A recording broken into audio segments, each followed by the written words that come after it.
Tell me. Yeah, that's right. Perfect. Hey members, good evening and welcome to our very exclusive session with Startups Club. And thank you so much, Raju, Sarvana, and Naveen, joining us here.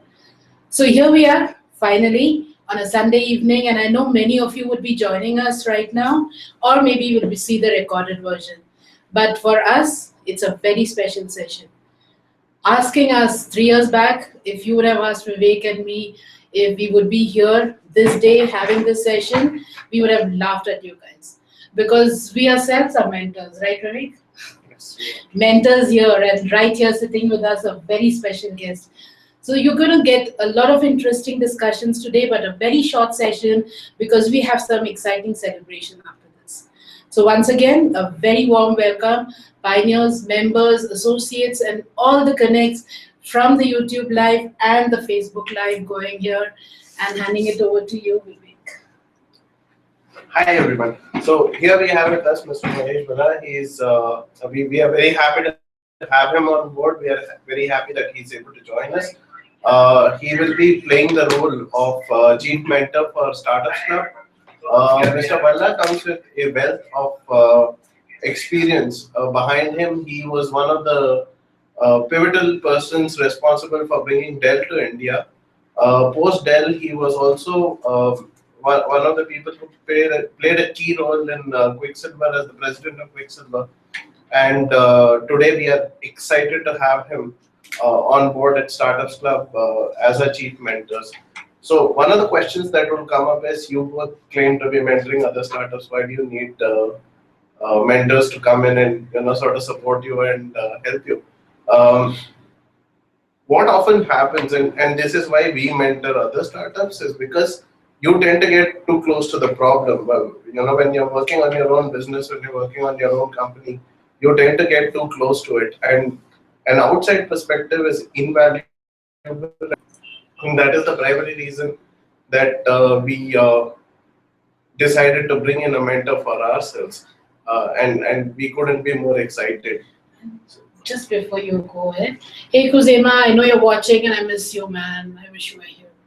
You can go ahead. Sure. So, we'd like to have our members, get a little more understanding of your experience, the breadth of it and the width of it. Sure. That you've been able to amass over these decades that you've been working across different companies as well as different verticals in various industries. Sure. Yeah, quick introduction, Vivek. I've worked in India for about 20 years across, I would say, 5 or 6 different industries and 5 or 6 different companies. Most of my roles have either been in sales and marketing or on the general management side. And I think I've been privileged and very lucky in some ways that most of the assignments I had, even from my earlier part of my career, were where I had relative independence from head office, right? And so I was almost running a startup within a large company.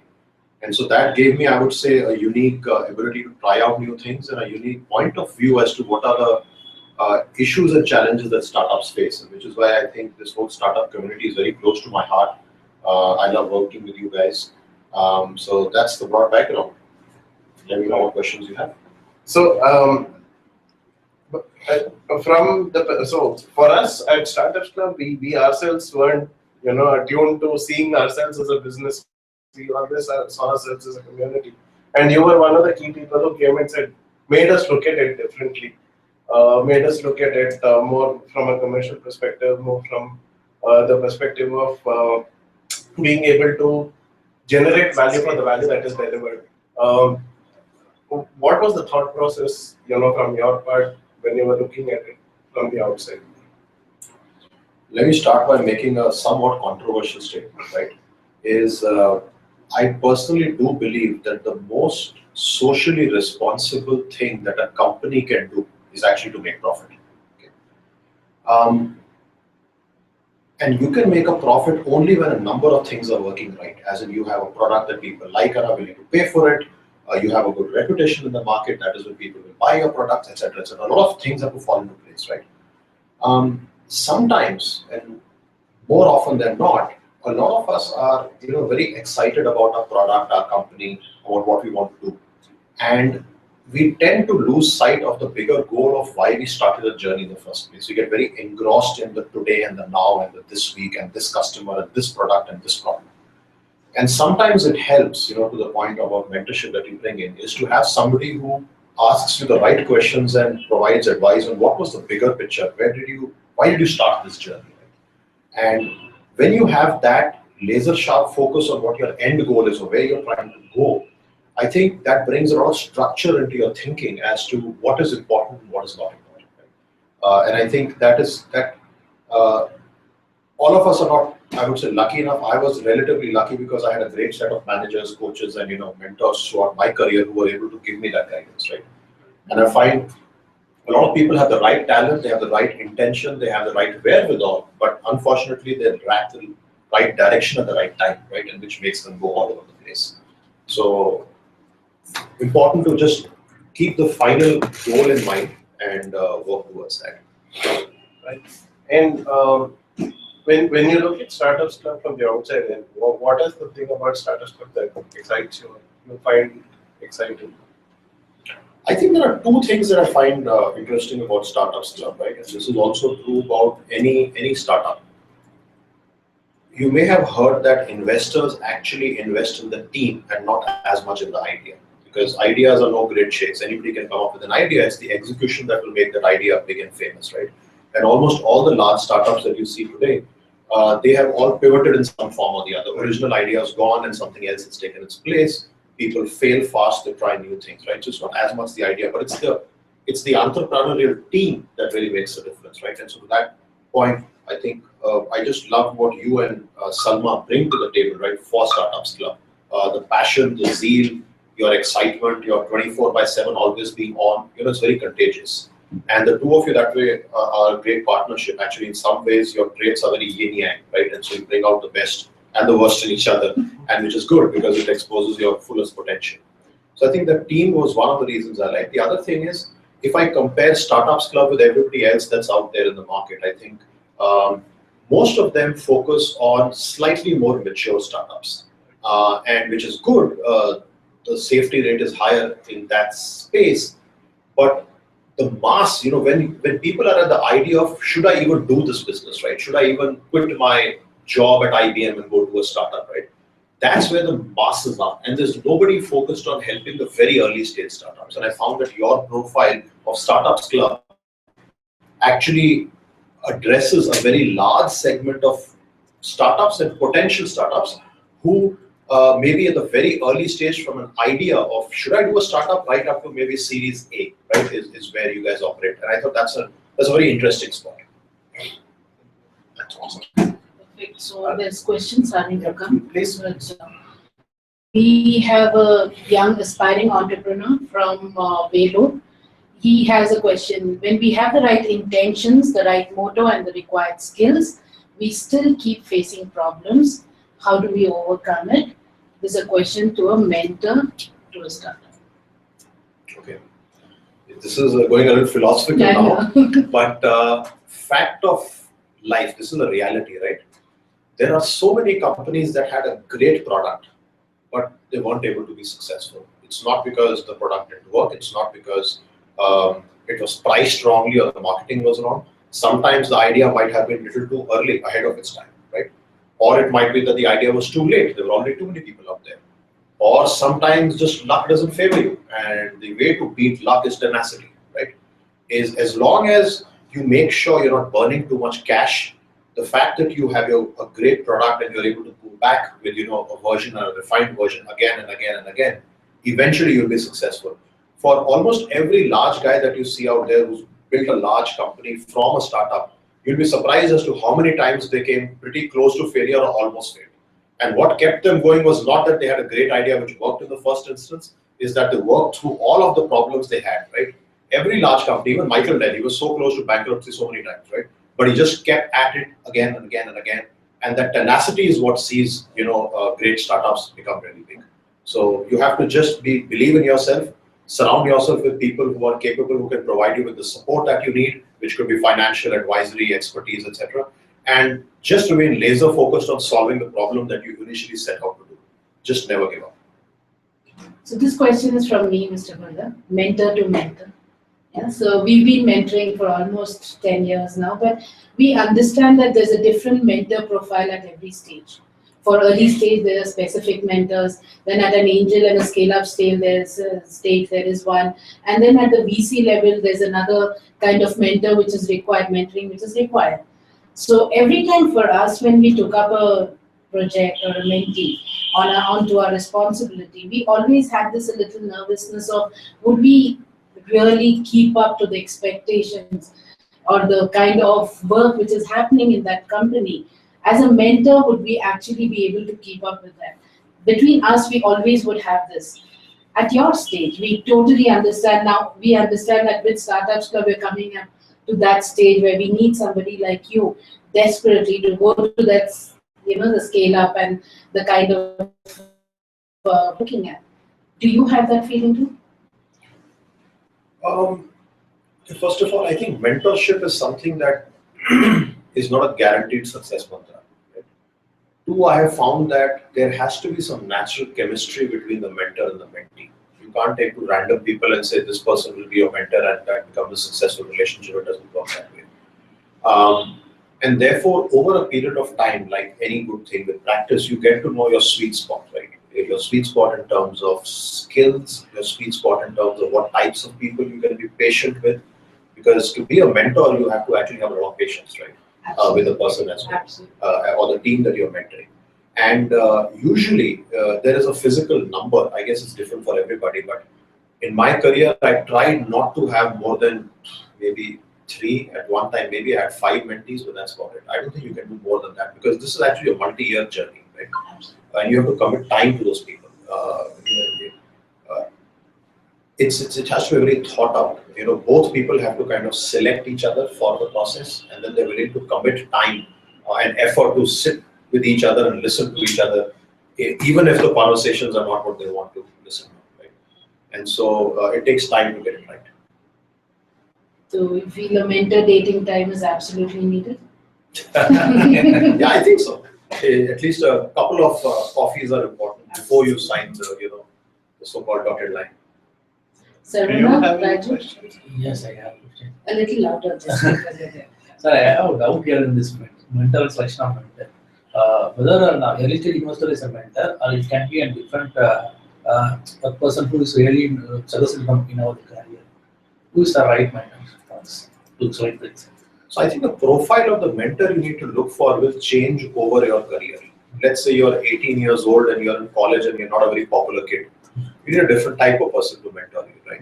Or when you are, let's say, a company who's stuck at $100 million and you're trying to get to $1 billion, that's a different kind of mentor you need, right? So that's one. Two is, on this journey of selecting a mentor, I think there are 2 or 3 important things you have to think of. First of all, this has to be somebody that you naturally respect, right? You look up to that person. 2 is you have to have some kind of a chemistry with that person. You should actually enjoy spending time with them because they are pleasant people or you can learn something from them, etc. Right? And vice versa, they should enjoy spending time with you. Otherwise, invariably, even after you sign the dotted line, both of you will just keep postponing the meetings because you just don't enjoy each other, right? And so that natural chemistry is very important. And third, that person actually needs to be outside of what you would call your food chain. So let's say if you're working in a company, that person cannot be somebody in your immediate hierarchy. It would typically be somebody who's more senior to you in terms of experience, but in a different function. Somebody who is not directly impacted by your success or failure, right? So an investor that way is a tricky person because an investor is looking to get maximized revenue on his investment and he or she may not be the best person. I'm not saying cannot be, but that would be an exception. I think you should typically go with somebody who's outside of your investor to be a mentor. I have another question. Go ahead. I understand the point and I agree to this, but my question is, but if a startup gets an investment and my mentor is not my one of the investment, it will be difficult to share my details, startup details with the mentor. Well, you are right because if you are not comfortable sharing your details with that person, that means you don't trust them. And if you don't trust them, they shouldn't be your mentor. Okay. My question is whether the investors will raise a question into sharing the details with my No, so usually not. Okay? Sure. And again, if See, a mentor is not somebody whom you go to with a specific business decision. That's different. A mentor is somebody who you talk to about the softer aspects of challenges. It's not like you give them a business case and say solve that. That's not a mentor's job. That's what actually an investor will guide you better, right? or a person who's in business with you. A mentor will typically help you with solving, other challenges, right? For example, I am thinking of doing product A, which has this plus minus. I'm thinking of doing product B, which has this plus minus. I don't know which will work. There's not enough data oriented. How should I take that decision?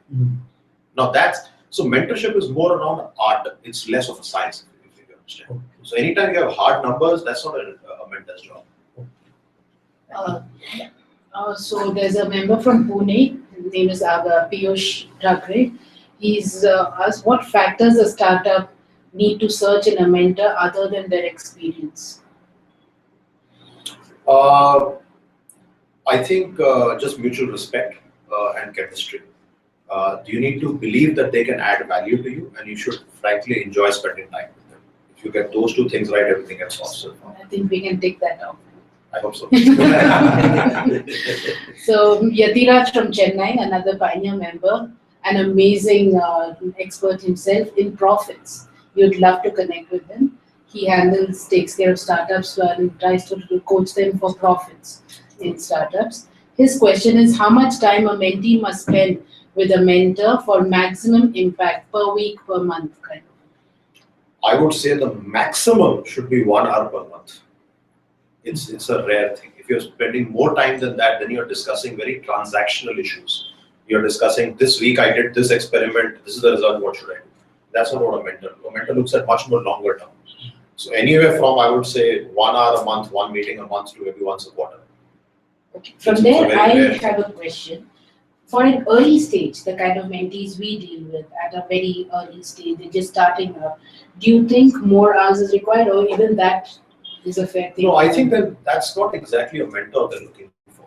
Because if they're very early stage, they have a lot of very number and data oriented questions. Where do I get money from? This is my ROI. Should I hire 3 people or 4 people? Those are where you need a sounding board, or maybe a board member can help you or an investor can help you. A mentor is something different. Thank you. Yes. Kuzema has a question. A quick tips from Mr. Balla on building a team, the A-class team, scaling that team as a startup grows. Wow, okay. That's actually outside the syllabus, but I'll still answer. I think, first of all, your A team, there are again the same, I think, actually criteria apply. They should have a set of skills that you don't have. If you are a great Java coder, then you don't necessarily need to have another Java coder as your CTO, right? You probably want to keep very few people on the A team whom you trust, but they bring in different skills from yours, number one. Number two, they have to be people with whom you have a natural chemistry. You have to be able to communicate with them. You have to be able to trust in them, right? An A team, if you have an A team member with whom, let's say, the other people or you as the entrepreneur don't have trust or are unable to build that natural chemistry, then it actually pulls you backwards. It's better not to just have that person. Do you have any questions? We have a window and we have another 7 minutes to go. Okay. So, from the perspective of a startup, we spoke about how at different stages you have different mentors, right? When do you know you have to switch? When you're not getting too much of output from those meetings. So as a mentee, you do a meeting, let's say this month, next month again, and you see 3-4 months have gone by and you've not learned anything new. Or you're not able to get any tangible feedback that your heart and your head say makes sense. Then it's probably time to change. And it goes both ways. If the mentor feels that I'm not able to, get through to this person or help them make a change, then they should also move on. And usually this thing I found is natural. It's somewhere deep down, and those meetings just become less frequent, and that's it. Nobody formally says, absolutely, from tomorrow you're not going to be my mentor. Like Kuzema right now, right? He's doing to us for Siam Computing. Kuzema, that's for you, boy. No, that's true. That's true. So we have a member from Bangalore, Swapnil, and he says, I don't know how this question is going to be taken, but what can we expect from mentor? Can you give some examples to understand better?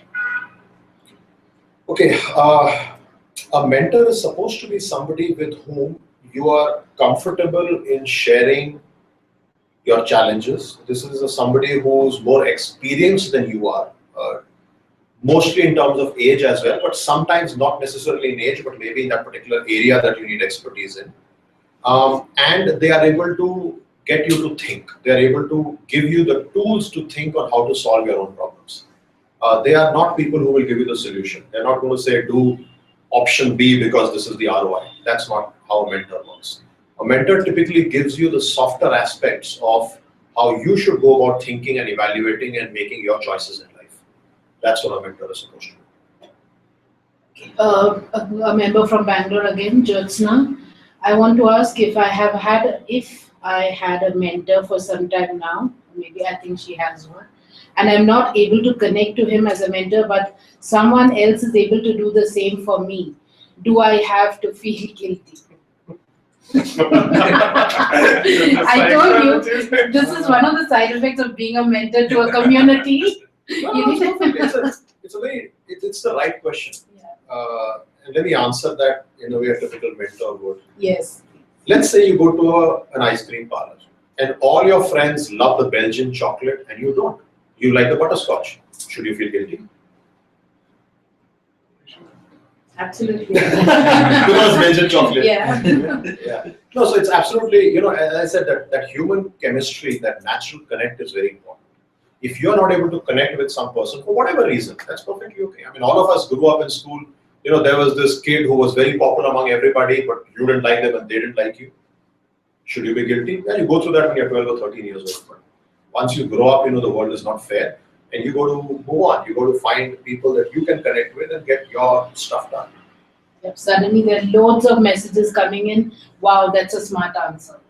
I don't know which one that is for. But that's for the ice cream or the thing. So we have the last 5 minutes, and I think I would like to take that for ourselves, because this is a new journey which we are starting. Though unofficially you've been guiding us from the past year or so, and have been the biggest strength, because like we were driving down today and we were talking about where we were before we really came in contact with you, and how in a very, very subtle manner but very clear, you've been able to show us the direction, show us our potential, in fact literally guide Startups Club to what it is.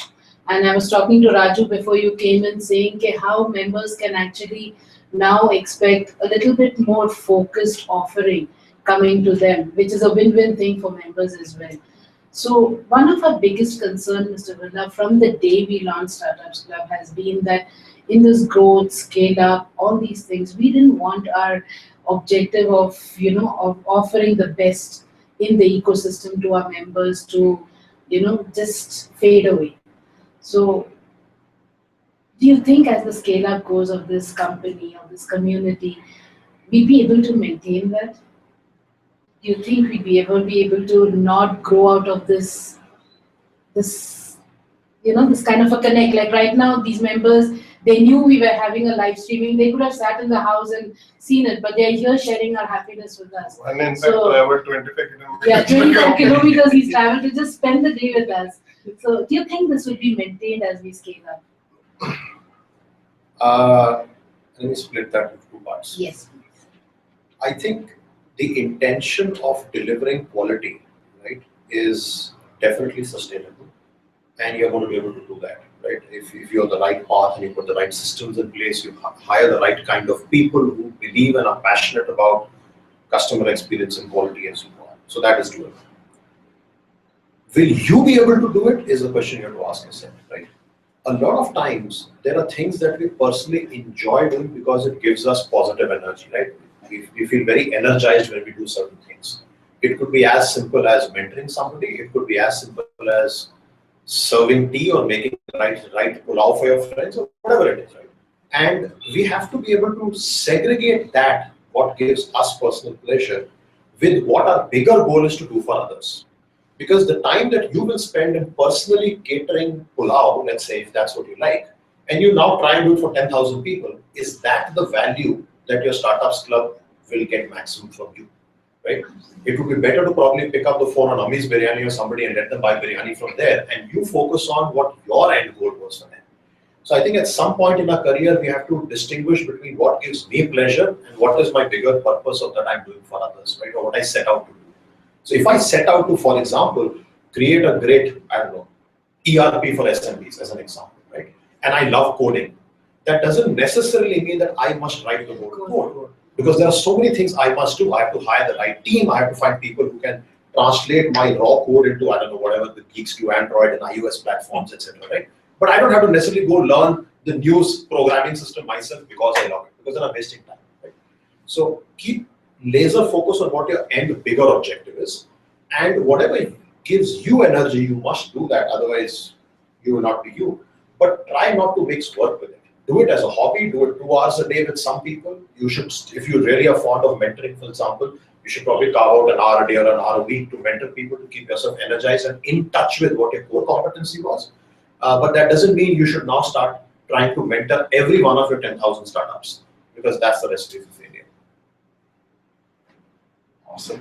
So I think with that we bring the session to a close. And I have a last question. Okay, one more question. So, as an entrepreneur, as you are telling that as a mentor, you have maximum 5 mentees.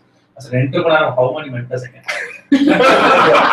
Okay, so caveat here. First of all, I should share my personal experience, because when I was doing mentoring, I had a full-time job and I could carve out very little time, right? So maybe I think 1 hour in the week I used to rotate between the people, and that's how I got to 4 or 5 in a month. As a mentee, I think frankly, even one is enough if you have the right mentor. The more you have, the more confused you're going to be. Because invariably, mentors will always answer like, let's say like Uguay, right? From Kung Fu Panda. Don't give a straight answer. They want you to figure out the answer. And if 2 people give you, some Uguay type answers, you will get very, very confused. So I think 1 is good enough. If you feel the need for more than 1, then that's not a mentor. Then that's somebody who's guiding you as from functional expertise point of view. Probably requiring a subject matter expert. A subject matter expert, yeah. More than a mentor. A mentor, I think, even if you have 1, that's enough. At one point in your life. Okay. Maybe you work with 1 mentor for anywhere from 2 to 3, 4, 5 years, whatever, and then move on. Good. Thank you guys. Thank you for your time. All the very best. Hope it was useful. Thank you very much Thank for you so everyone for much. joining us. Thank you so very much. Bye-bye. Just